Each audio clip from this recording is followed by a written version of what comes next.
السلام عليكم ورحمة الله وبركاته. جمنا نفيرا نسمعنا سمعنا كسلالة موتي حاملة هرات دوان تأفجتشودا يوتيوبين كونكيا سبسكرايب ناقودا. إن شاء الله علمنا ما تك إيجنا ما تأ وأول فيدون كبا وأول ميدون كبا. Human being is a rational animal سجدا warri history qoratu jechuun psychology kun wal malee jiraachuu danda'u sinigalee tokko irratti dependent ilmi namaa kamillee ka'uu danda'ee jiraatu hin jiru beekumsa walirra irkannaa jireenya hawaasummaatii walirratti irkannaa ammallee walumaan jireenyummaan ilma namaatu waliin malee bareedu jechuudha so kanaafi rabbiin illeen kanaaf ilma namaa kana waan beeytaniin ufii keessanii tokkoon keessan tokko irratti amaana tokkoon keessan tokko fitnaadha ufii keessanii waan beeytaniif waliif rahmata godha anilleen isinii rahmata godha jedhe irhamu man fil ardi wa yarhamukum man fis samaa jedhama mire waridachi gaafa rahmata walii godhe rabbiillee rahmata isaan irratti buusa jechuudha ilmi namaa tokko ka baratuuf ka qara'uuf ka wantoota garagaraa qo'atuuf ummata ittiin fayyaduuf hawaasa ittiin fayyaduuf jalqabuuf illee fayyadamaa ta'u jechuudha so kanaaf ani inshallah haga rabbina laaffisette jechuudha anu bara waan beeku xiqqishuma waa beeka qalilatul ilmi daruratu sadri jedhani minalbaat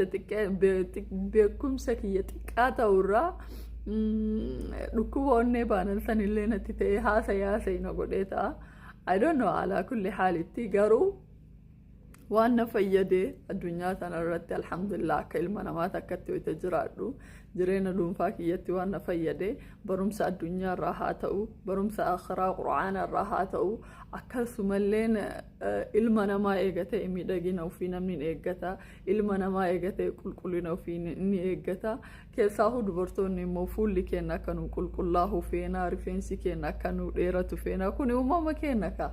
أنا أكلو لؤاتي وان كان اللين أشيبا كقول وانتو تنا قول أم برسنالي أكلون فاكيتي فايدا متجرا مي أمتك ياف وبوليان كياف وان كان قودي أكسان الرافايدا ما مانغوني جديتنيني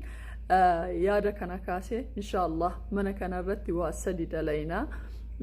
تكفرت أنو دلينو akkaataa jiruu fi jireenya ilmi namaa itti waliin jiraachuu danda'u bultiirraa eegalee haadha gaarii ta'urraa eegalee abbaa gaarii ta'urraa eegalee saayikooloojikaalillee ta'ee just original akka amantiittis ta'ee akka saayikooloojii akka barumsa addunyaatti illee waan ekspiriyensiin haa ta'ee kitaabota garagaraa isinii dhiyeessuuf yaada lammaffaarratti immoo haala qodaan keenya hin miidhamneen rifeensi keenya hin miidhamneen akkamitti akka qulqullina rifeensa keenyaaf akkasumas qaama keenyaa eeggachuu danda'u hin beeytanii fi miti ni beeytanii laakiin hin ditteelii waliin haasofna sadaffaarratti barnoota addunyaa kun hedduu murteessaadha barumsa addunyaa kana akkamitti achieve goonaa akkamitti gartee waan gaarii irraa fayyadamna akkamitti gartee keessaa hoo intiraansii amma akkamitti dabruu dandeenya akkasumallee eega yuunivarsiitii seennee immoo akkamii achieve goonaa waan jedhuraa dubbanna barumsa addunyaa waa'ee yuunivarsiitii maalii waan bira dabree farra ifinii haasa'uu barbaadeetu waan hin beeyne irraa himiti biralleen darbine ammayyuu keessa jira yuunivarsiitii jiranii kaawwan immoo kan jedhellee waanuma jireenya kiyya keessan fayyade irraa so kanaaf mana kana subscribe gochuun dirqama ta'uu qaba jechuudha assalaamu alaykum wa rahmatullahi